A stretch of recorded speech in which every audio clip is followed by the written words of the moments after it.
आज का स्मैकडाउन का शो रॉयल नंबर से पहले आखिरी स्मैकडाउन का शो था और डब्ल्यू ने रॉयल नंबर को हाइप करने के लिए कोई कमी नहीं छोड़ी। हमें सीएम पंग भी ये शो पे आते हुए दिखा और जेकब पार्टू का तबाही। तो दोस्तों, मेरा नाम है शुभम और आप देख रहे हैं खबर WWE की। तो चलिए शुरू करते हैं।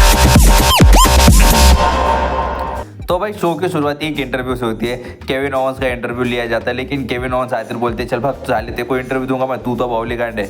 मैं सिर्फ यहाँ पे एक चीज़ के लिए आया हूँ और वो है ये विंड ईगल चैंपियनशिप। और वो विंड ईगल चैंपियनशिप उठाते हैं और वहाँ से जाते रहते हैं और कहते हैं कि मैं ये विंड ईगल चैंपियनशिप कल रॉयल नंबर में लेके आऊँगा, नया चैंपियन बनूंगा। तभी जब केविन ओवंस जाते रहते तभी हमें सीएम पंक का म्यूजिक हिट होते हुए दिखता है और सीएम पंक रिंग में आते हैं। सीएम पंक भाई रिंग में आते और सबसे पहले कहते हैं कि मैं कल का रॉयल नंबर मैच जीतूंगा। और भाई केविन ओवंस, तेरा भी तो मैच है किसके साथ, तो कोडी रोड्स के साथ। अगर तू वो मैच जीता और मैं तो रॉयल नंबर जीतूंगा तो मैं तुझे चैलेंज करूंगा और हम दोनों पॉसिबली दोनों जन रेसलमेनिया का मेन इवेंट करते हुए दिख सकते हैं for the undisputed WWE championship के लिए। फिर केविन ओवंस ने कहा कि भाई मैं तो उम्मीद करूंगा कि तू पिछले साल की तरह ये बार भी इंजर्ड हो जाए, रॉयल नंबर हार जाए, मैं तुझे वो मैच जीतते हुए ना देखे काफ़ी ज़्यादा खुश होऊंगा।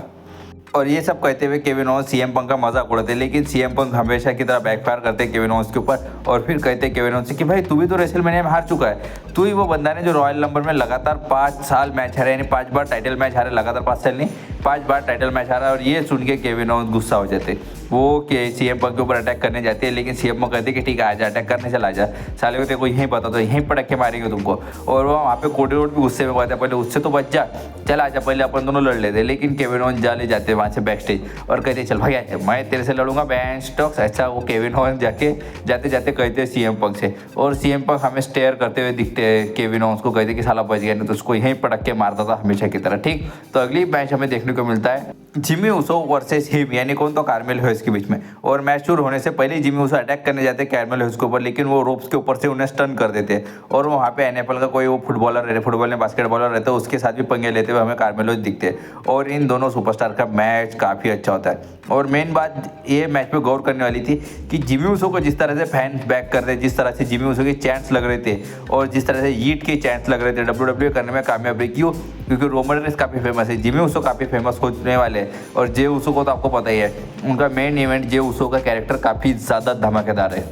और ये मैच में हमें कार्मेल ह्यूज कई बार जिमी ऊसो के मूव्स यूज़ करते हुए दिखते हैं मैच खत्म करने के लिए, लेकिन मैच के एंडिंग में जिमी ऊसो रोल अप कर देते हैं और टाइट यानी उनकी चड्डी पकड़ के पिन कर देते हैं और ये मैच पे वो जीत जाते हैं। फिर हमें नेक्स्ट मैच देखने को मिलता है for the United state championship के लिए। एक तरफ होती है मी यिम और एक तरफ होती है चेल्सी ग्रीन चैंपियन थी। और चेल्सी ग्रीन की तरफ से पाइपर नेविन, हमें क्या भाई अटायर था इसका पाइपर नेविन का, मैं तो फैन हो गया उनके अटायर का। और भाई ये मैच में मैं तो हमेशा की तरह कहता हूँ, हर बार कहता हूँ कि चेल्सी ग्रीन को भाई तुमको जिताना है तो अच्छे डोमिनेटिंग वे में जीतो, क्योंकि वो वुमेन्स की यूनाइटेड स्टेट चैंपियन है, वो पहली, उनको डोमिनेटिंग बुक करो। नहीं तो भाई ये मीम जैसे सुपर है, मीम पे अच्छे सुपरस्टार है, मैं ये नहीं कहना चाहता वो अच्छे सुपरस्टार नहीं है, लेकिन मी ये उनके लेवल की सुपरस्टार नहीं है क्योंकि चेल्सी ग्रीन चैंपियन है। और मैच के एंडिंग में भाई मैं सीधा सीधा कहूँगा कि चेल्सी ग्रीन कैंडो स्टिक का यूज़ कर देती है मीम के ऊपर और मैच डिस्क्वालिफिकेशन में एंड होते हुए दिखता है और टाइटल रिटेन होता है। और फिर मीम चेल्सी ग्रीन से टाइटल ले कैंडो स्टिक लेती है और उनके ऊपर अटैक करते हैं और स्टैंड टॉल करते हुए हमें दिखाई देती है। मैं क्या फायदा, पर जा दो छोड़ो। फिर हमें नेक्स्ट डेमियन प्रिस्ट का सेगमेंट देखने को मिलता है। डेमियन प्रिस्ट रिंग में आते हैं और वो भी कहते हैं कि मैं कल के रॉयल नंबर मैच में उतरूंगा, सबको एक एक करके बाहर फेंकूंगा। और हमें उनको इंटरप्ट करते हुए दिखते हैं जेकब पार्टू। जेकब पार्टू कहते हैं कि भाई तू भी वहीं से आया, मैं भी वहीं से आया, हम दोनों स्ट्रीट से उठ के आए, तू स्ट्रीट चैंपियन है और मैं स्ट्रीट का गुनहगार हूँ, तो तू कैसे क्या बाहर फेंकेगा, मैं देखो कल साले रॉयल नंबर में देखूंगा। और अटैक कर देते जेकब पार्टू इसके ऊपर, डेमियन प्रिस्ट के ऊपर। उससे पहले डेमियन प्रिस्ट टमाटोंगा को एक सुपर किक लगाते हैं और फिर जब नंबर गेम ज़्यादा हो जाते हैं डेमियन प्रिस्ट के ऊपर तो सेव करने के लिए हमें एले नाइट आते हुए दिखते हैं। और एले नाइट आके अपर हैंड ले लेते ब्लड लाइन के ऊपर और वो अनाउंस करते कि मेन इवेंट में आज तू और मैं यानी जेकब पार्टू और टामाटोंगा वर्सेस डेमियन प्रिस्ट और एले नाइट का मैच देखने के लिए मिलेगा हमें। और बाद में फिर हमें इन दोनों का मैच मेन इवेंट में देखने को मिलता है, दोनों टीम के बीच का। ठीक, तो फिर उसके बाद हमें नेक्स्ट मैच देखने को मिलता है, शायद एक सिंगल्स मैच था, नहीं भाई सिंगल्स मैच नहीं था, एक टैग टीम मैच था, 8 मैन टैग टीम मैच। एक तरफ थी motor city machine gun lost Gaza, दूसरी तरफ DIY और प्रिटी डेडली। भाई ये मैच में मैं सिर्फ कहूँगा कि मिसअंडरस्टैंडिंग थी, जहाँ पे लॉस्ट गाजा और मोटर सिटी मशीन गन की हमेशा की तरफ अंडरस्टैंडिंग नहीं दिखाई दी। WWE का हर बार का ये पैतरा है कि एक फेस टीम को साथ उतारो और दोनों के बीच में मिसअंडरस्टैंडिंग बताओ, और WWE ने इस बार भी यही किया। और जब टैग लेने जाते हैं मोटर सिटी मशीन गन की तरफ से तो वो साला लॉस्ट गाजा टैग लेते हैं, जब motor city machine gun tag देनी जाती है तो दूसरे जन टैग लेते हैं, सारा ये इनका चालू था। और अगर मैच की एंडिंग की तरफ बढ़े तो मैच के एंडिंग में लॉस्ट गार्जा टैग देना चाहता था अपना पार्टनर को, लेकिन तभी मोटर सिटी मशीन गन के एलिक चिली टैग ले लेते। इस चीज़ से गुस्सा हो जाते लॉस्ट गार्जा के दोनों मेंबर और वो वहाँ से चले जाते और फिर टोमासो ciampa काफ़ी ज़्यादा डोमिनेटिंग करते। लेकिन मैच के एंडिंग में टोमासो ciampa के भी एक बिग मूव पड़ जाता है किसके ऊपर, तो प्रीटी डेडली के ऊपर, और प्रीटी डेडली भी वहाँ से चले जाते और फिर रोल अप करके पिन करके वो भी टोमासो ciampa को पिन करके मोटर सिटी मशीन गन ये मैच हमें जीतते हुए दिखाई देते।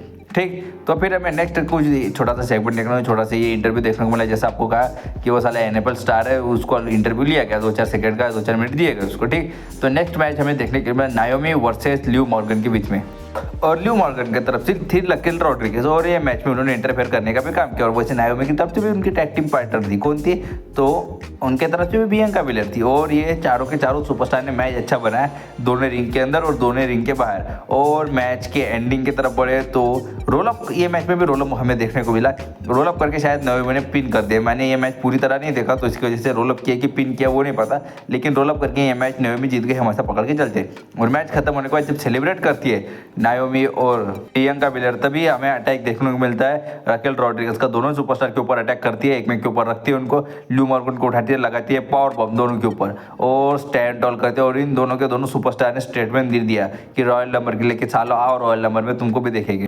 फिर हमें नेक्स्ट मैच देखने को मिलता है मिज वर्सेस अंद्रादे के बीच में, और भाई ये मैच क्या ज़बरदस्त था। सालों बाद मुझे भाई ओरिजिनल मिज देखने को मिले, जिस तरह की मिज हमेशा की तरह रेसलिंग करते हैं, नहीं जिस तरह की वो रेसलिंग करते आए थे, जिस तरह की रेसलिंग के आदि थे, जिस तरह वो सामने वाले को डोमिनेट करते थे, उसी तरह के रेसलिंग मूव ये मैच में मिज ने दिखाए। नहीं तो जब तक वो मंडे नाइट रॉ पे थे तो WWE ने इतना खास बुक नहीं करती थी, वो जब भी बुक होते थे मैच हार के लिए बुक होते थे। वैसे स्मैकडाउन में उन्हें मैच हारा, लेकिन रेसलिंग काफ़ी ज़्यादा अच्छी की रे भाई।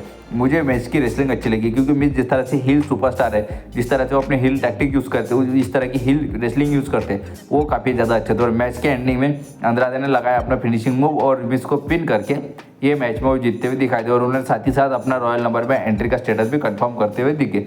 फिर उसके बाद हमें देखने को मिला एक इंटरव्यू, वहाँ पे थी ट्रिप्टी स्टैटन, और उन्होंने कहा कि मैंने सबको हराया, नाया जैक्स को हराया, भैंचोद नाया जैक्स को ने मेरे सामने, और मैं रॉयल नंबर विजेता है, जो भी रॉयल नंबर जीतेगा उसने मुझे चूज किया तो मैं उसको भी पटाखे मारूंगी रॉयल नंबर में और मेन इवेंट में भी रेसलमेनिया के, और मैं मेरा टाइटल हमेशा के लिए रखूंगी। तभी हमें कैंडस लेरी आती हुई दिखती है। कैंडस लेरी कहती है कि भाई तूने नाया जैक्स को धोखा दिया तो दिया, लेकिन तूने मुझे भी धोखा दिया, और ये दोनों लड़ते लड़ते कॉर्नर में चली जाती है। और फिर हमें दिखती है नाया जैक्स का अटैक, वो गलती से स्प्लैश लगा देती है कैंडस लेरी के ऊपर, लेकिन वो उठाती है ट्रिप्टी स्टैटन को, फिर लगाती है समन ड्रॉप, फिर लगाती है एनाइलेटर और स्टैंड टॉल करते हुए दिखती है। और फिर हमें कैंडस लेरी और नाया जैक्स गले मिलते हुए भी दिखाई देते हैं, और इस तरह से नाया जैक्स ने रॉयल नंबर के पहले अपना स्टेटमेंट भी दे दिया। फिर हमें देखने को मिलता है शो का मेन इवेंट, एक तरफ होते हैं एले नाइट और डेमियन प्रीस्ट, एक तरफ होते हैं जेकब फाटू और टामा टोंगा। और मैच की शुरुआत में काफ़ी ज़्यादा डोमिनेटिंग वैसे मैच का शुरुआत हुआ भाई। हम ऐसा कर सकते हैं कि मैच नहीं तबाही थी तबाही, क्योंकि जिस तरह से टामा टोंगा को WWE बुक करती है, अच्छा नहीं बुक करती मैं ये कहना चाहूँगा, लेकिन उसके विरुद्ध जिस तरह से जेकब फाटू को बुक करते हैं, भाई जेकब फाटू साला कोई मूव का असर ही नहीं होता, मूव खाए के उठ के खड़ा हो गया, मूव खाए के उठ के खड़ा हो गया, फिनिचर खाए के उठ के खड़ा हो गया, डेमियन प्रीस्ट ने अपना सुपर किक तक लगा दिया, लेकिन तब भी वो उठ के खड़े हो गए। और मैच के एंडिंग में हम क्या बात करें तो डेमियन प्रीस्ट ने अपना फिनिशर जो south of haven chalk slam है वो लगाया टामा टोंगा के ऊपर, और उनको पिन करके जीत गए। और फिर मैच के बाद तबाही चालू हुई, जेकब फाटू आए रिंग में, उन्होंने उठाया इसको डेमियन प्रीस्ट को और पटका लगाया, समोन ड्रॉप गए, टॉप रोप से एक लगाया, मून सॉल्ट और स्टैंड टॉल करते हुए उन्होंने कहा कि सालों कल आओ तुमको रॉयल नंबर में मैं बताऊंगा। ऐसे जेकब फाटू हमें स्टेटमेंट देते हुए दिखे, और जेकब फाटू उतर गए तो तबाही हो जाएंगे रॉयल नंबर में।